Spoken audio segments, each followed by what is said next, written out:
നാം കേരളത്തിലേക്ക് വരുമ്പോൾ, കേരളം എന്ന് പറയുമ്പോ ഇന്ത്യയുടെ മതനിരപേക്ഷതയെ എക്കാലത്തും അടയാളപ്പെടുത്തിയ ഒരു പ്രദേശമാണ് കേരളം എന്നത്.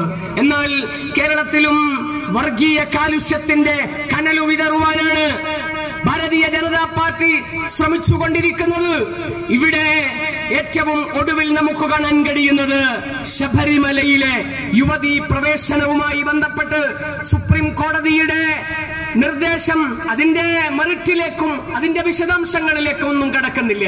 പക്ഷേ ഞങ്ങള് കേരളത്തിലെ ജനങ്ങളോട് പറഞ്ഞ ഒരു കാര്യമുണ്ട്, ഇന്ത്യയിലെ ജനങ്ങളോട് പറഞ്ഞ ഒരു കാര്യമുണ്ട്. സംഘുപരിവാറിനെ സംബന്ധിച്ചിടത്തോളം സംഘുപരിവാർ ഈ രാജ്യത്തിന്റെ ശത്രുക്കളാണ്. അത് വെറുതെ അങ്ങ് പറഞ്ഞു പോവുകയല്ല ഞങ്ങൾ ചെയ്തത്.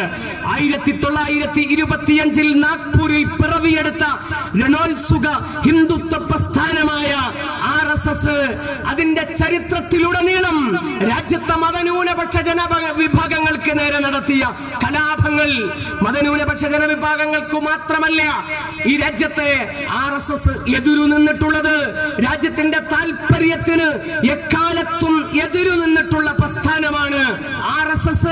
അതിന് നൂറുകണക്കിന് തെളിവുകൾ ഞങ്ങൾക്ക് മുന്നിൽ നിങ്ങൾക്ക് മുന്നിൽ നിരത്തുവാൻ ഞങ്ങൾക്ക് സാധിക്കും. കാരണം രാജ്യത്തെ കമ്മ്യൂണിസ്റ്റുകളെ, രാജ്യത്തെ ക്രൈസ്തവരെ, രാജ്യത്തെ ദലിതുകളെ, രാജ്യത്തെ മുസ്ലിങ്ങളെ എല്ലാവരെയും ഈ രാജ്യത്തിരുന്ന് തുടച്ചു മാറ്റണമെന്നുള്ളതാണ് RSSന്റെ താല്പര്യം. ആ താല്പര്യവുമായിട്ടാണ് കേരളത്തിലും RSS പ്രവർത്തിച്ചു തുടങ്ങിയതും ഇപ്പൊ പ്രവർത്തിച്ചു കൊണ്ടിരിക്കുന്നതും. നിങ്ങൾ നോക്കൂ, ശബരിമലയുമായി ബന്ധപ്പെട്ട് രാജ്യത്തെ മുസ്ലിങ്ങൾ എന്തു തെറ്റാണ് ചെയ്തത്? രാജ്യത്തെ മുസ്ലിങ്ങൾ എവിടെ, ഏതു ഭാഗത്താണ് പ്രതിസ്ഥാനത്തു നിൽക്കുന്നത്?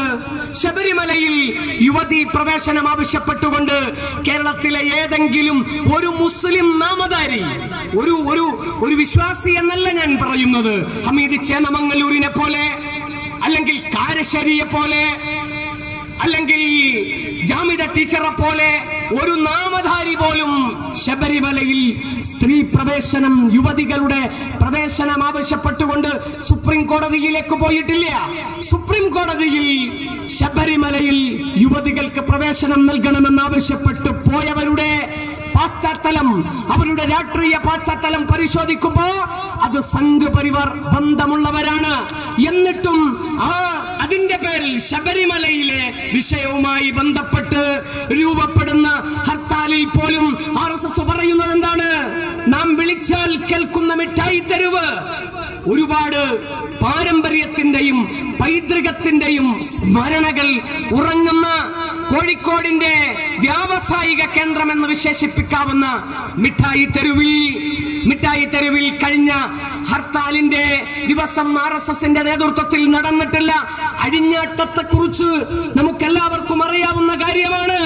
ആ അഴിഞ്ഞാട്ടത്തിനിടയിൽ സംഘപരിവാറിന്റെ ഒരു നേതാവ് ആക്രോശിച്ചത്, രാജ്യത്ത് ഒരു പള്ളിയും ഞങ്ങൾ ബാക്കി വെക്കില്ല, രാജ്യത്തെ അവസാന മുസ്ലിമിനെയും ഞങ്ങൾ ഇല്ലാതെയാക്കുമെന്ന ആക്രോശമായിരുന്നു. ഞാൻ ഒരുപാട് ആലോചിച്ചു നോക്കി, ശബരിമലയുമായി ബന്ധപ്പെട്ട് എവിടെയാണ് മുസ്ലിംകളുടെ ഭാഗത്തു നിന്നൊരു പ്രകോപനമുണ്ടായത്? രഹന ഫാത്തിമയുടെ ശബരിമലയിലേക്ക് പോകാനുള്ള നീക്കമാണോ? ഇവിടെ എന്ത് നീക്കമാണ് മുസ്ലിങ്ങളുടെ ഭാഗത്തു നിന്നുണ്ടായത്? നിങ്ങൾ മനസ്സിലാക്കേണ്ട ഒരു കാര്യമുണ്ട്.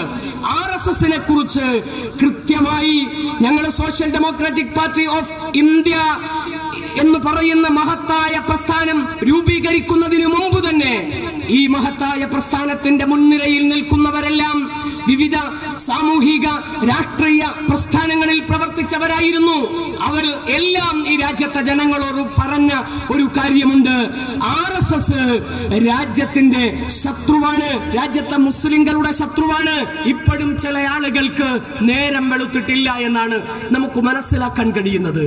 എന്തൊരാവേശമായിരുന്നു രാഹുൽ ഈശ്വറിനെ സെമിനാറിൽ പങ്കെടുപ്പിച്ച്, ശ്രീധരൻ പിള്ളയെ നോമ്പ് തുറക്കും ആണ്ടിനും പങ്കെടുപ്പിച്ച് ഞങ്ങൾ പറഞ്ഞു, ഈ ശ്രീധരൻ പിള്ളയായാലും രാഹുൽ ഈശ്വറായാലും ഇവരെല്ലാം നെഞ്ചേറ്റുന്ന ഒരാശയമുണ്ട്. ആ ആശയം രാജ്യത്തിന്റെ താല്പര്യങ്ങൾക്കെതിരാണ്, രാജ്യത്തെ മുസ്ലിങ്ങൾക്കെതിരാണ്, രാജ്യത്തെ ബഹുസ്വരതക്കും രാജ്യത്തെ ജനാധിപത്യത്തിനുമെതിരാണ്. അന്ന് ഞങ്ങളോട് പറഞ്ഞത്, നിങ്ങൾ തീവ്രവാദികളാണ്, നിങ്ങൾ വർഗീയവാദികളാണ്. ഞങ്ങൾ കൃത്യമായി രാജ്യത്തെ ജനങ്ങളെ RSSനെ എങ്ങനെ സമീപിക്കണമെന്ന് ഞങ്ങൾ രാജ്യത്തെ ജനങ്ങളോട് പറഞ്ഞു കൊടുത്തു. ഇപ്പോ നമുക്ക് കാണാൻ കഴിയുന്നത് ഏത് വിഷയമായാലും, ശബരിമലയുടെ പ്രശ്നമാകട്ടെ, ബലിദാനമാകട്ടെ, BJPയുടെ നേതാവ് വധിക്കപ്പെടുന്നതാകട്ടെ, BJPയുടെ പ്രവർത്തകന്റെ കാലിന് പരിക്കു പറ്റുന്നതാകട്ടെ, എന്ത് വിഷയമായാലും അതെല്ലാം മുസ്ലിങ്ങൾക്കെതിരെ തിരിച്ചുവിടുന്നതിന്റെ ഏറ്റവും ഹീനമായ കാഴ്ചയാണ് നമുക്ക് കാണാൻ കഴിയുന്നത്. ഇവിടെ ഒരു കാര്യം സൂചിപ്പിക്കുവാനുള്ളത്, മിഠായി തെരുവില് വ്യാപാരികൾക്കെതിരെ വലിയ തോതിലുള്ള അക്രമങ്ങളാണ് ഉണ്ടായിട്ടുള്ളത്. ഹനുമാൻ ക്ഷേത്രത്തിൽ നിന്ന് ആയുധം പിടിച്ചെടുക്കുന്ന സംഭവമുണ്ടായി. എവിടെ മുഖ്യധാര മാധ്യമങ്ങൾ, എവിടെ സാമ്പ്രദായിക രാഷ്ട്രീയ പാർട്ടികൾ, എവിടെ നിയമപാലകർ? ഇവിടെ കള്ളക്കഥകൾ മെനഞ്ഞുണ്ടാക്കി. കോഴിക്കോട് നിന്ന് ഒരുപാട് അകലെയല്ലോ മാറാട് പള്ളി, മാറാട് എന്ന് പറയുന്ന പ്രദേശം. മാറാട് കലാപത്തിന്റെ ദാരുണമായ സ്മരണ നമുക്കെല്ലാവർക്കും അറിയാം. അവിടെ കുറെ ആളുകൾ വധിക്കപ്പെടുകയുണ്ടായി. പ്രതിഷേധാർഹമാണ്, അപലപനീയമാണ്. എന്നാൽ അതിലൊന്നും പ്രതിയല്ലാത്ത ഒരു മസ്ജിദ് ഇപ്പോഴും അവിടെ പൂട്ടിക്കിടക്കുന്നുണ്ട്, ആയുധം പിടിച്ചു എന്നാരോപിച്ചുകൊണ്ട്. എന്നാൽ ഹനുമാൻ ക്ഷേത്രത്തിൽ ആയുധം കണ്ടെത്തിയിട്ട് അതുമായി ബന്ധപ്പെട്ട് അതിന്റെ എല്ലാ തെളിവുകളെയും നശിപ്പിക്കാനുള്ള, അത് ബോധപൂർവം മറച്ചു പിടിക്കുവാനുള്ള ശ്രമമാണ് കോഴിക്കോട്ടെ പോലീസ് ഉദ്യോഗസ്ഥന്മാര് നടത്തിയത് എന്ന കാര്യം നമുക്ക് പറയാതിരിക്കാൻ നിർവാഹമില്ല. പക്ഷെ ഒന്നുണ്ട്, social democratic party of India ഈ വരുന്ന 21-ാം തീയതി കോഴിക്കോട് സിറ്റി കമ്മീഷണർ ഓഫീസിലേക്ക് ഐതിഹാസികമായ മാർച്ച് സംഘടിപ്പിച്ചിരിക്കുകയാണ്.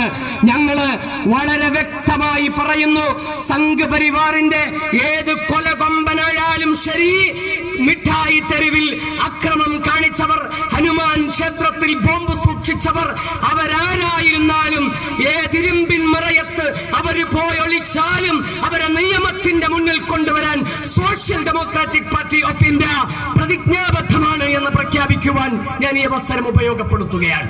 ഈ നാട്ടിലെ മുഴുവൻ ജനാധിപത്യ വിശ്വാസികളെയും ആ സമരത്തിൽ അണിചേരുവാൻ വേണ്ടി ഞങ്ങൾ ക്ഷണിക്കുകയാണ്.